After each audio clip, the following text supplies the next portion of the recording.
पैदल ही सफ़र करने लगे। 164वां दिन बीत गया। अब इन्हें इस जमी हुई नदी को पार करना था।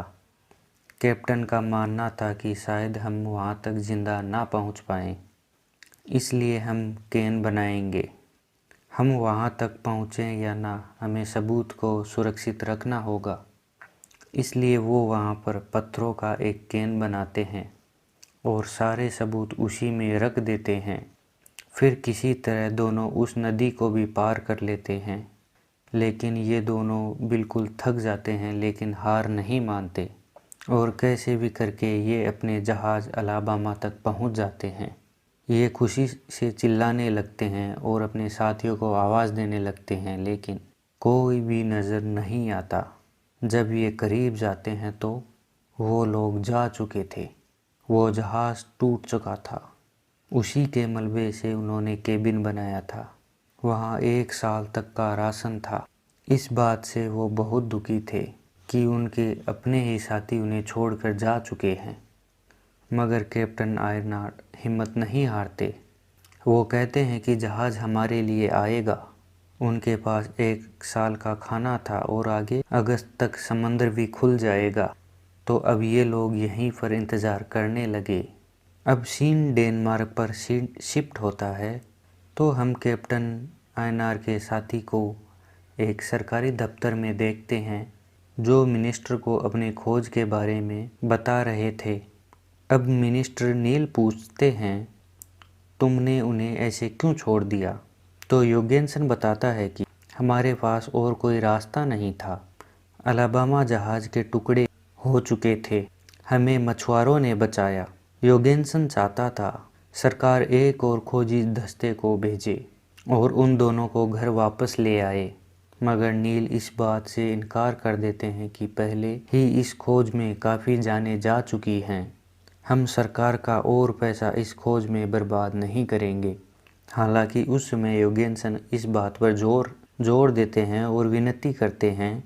अब आर्कटिक में 242 दिन बीत गए। कैप्टन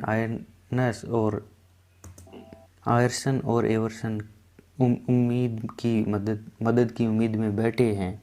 आयरसन एवर्सन को हमेशा हिम्मत देता, गर्मियों के आखिर तक हमारे लिए एक जहाज़ आएगा। ऐसे ही दिन गुजरने लगे। इस केबिन में काफ़ी कुछ था। आइवर्सन एक पुराने ओबरा को ठीक करता है जिस पर वो लोग म्यूज़िक सुनते थे। खाना इनके पास काफ़ी था। एक रात जब होता यूँ है कुछ, कैप्टन आयरनार को एक बुरा सपना आता है केन के बारे में, जो उन्होंने नदी के किनारे पत्थरों से बनाया था। उसी में सारे सबूत थे। कैप्टन देखते हैं कि एक भालू उन सभी सबूतों को ख़राब कर देता है। वो अचानक नींद से जागता है और एवर्सन, हमें अभी जाना होगा, हमारे सबूत खतरे में हैं।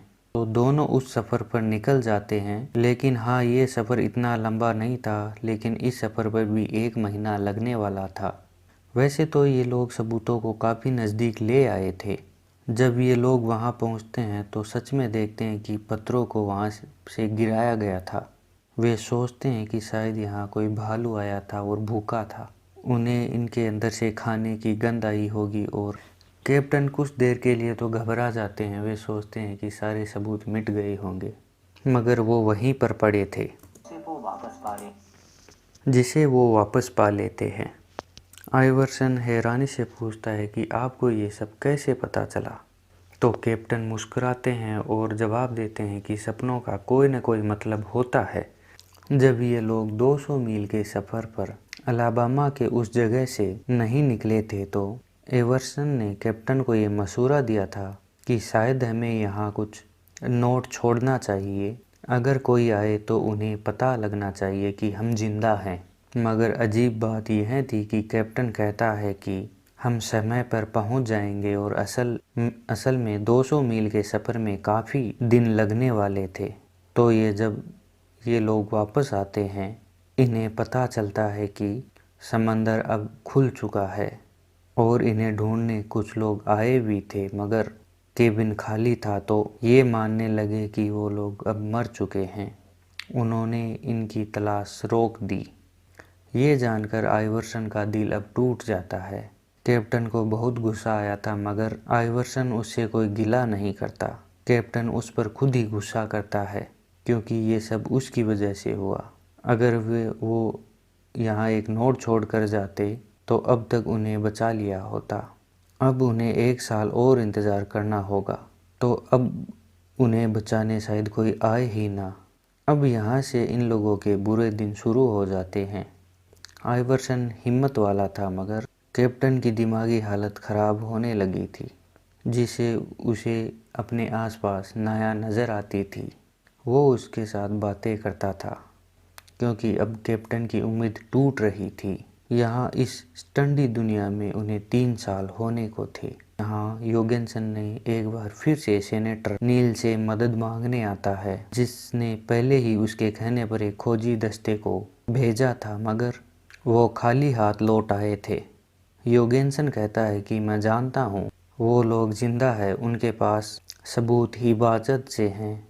जब कोई दस्ता वहाँ गया था तो खाने के बर्तन वहाँ इस्तेमाल किए हुए हैं, जिसका मतलब है कि वो लोग जिंदा हैं। लेकिन इस बार सेनेटर उनकी कोई मदद नहीं करता। वहाँ आर्टिक में हालात इस हद तक बिगड़ जाते हैं, एक तो उनके पास खाना ख़त्म हो जाता है और दूसरा कैप्टन की दिमागी हालत भी ख़राब हो रही है। एक दिन आइवर्सन कहता है कि मुझे इस जगह पर कुछ अजीब लगता है, इस जगह पर भूत है, मैंने यहाँ अपने दादाजी को देखा। तो कैप्टन को बहुत हैरानी होती है। वो कहता है कि ऐसा नहीं हो सकता, क्योंकि कैप्टन को पता था उसको नाया नज़र आती है और वो मरी नहीं है, वो जिंदा है। असल में तो ये सब उसका भ्रम था। अब उनका यहाँ 3रा साल भी पूरा हो चुका था।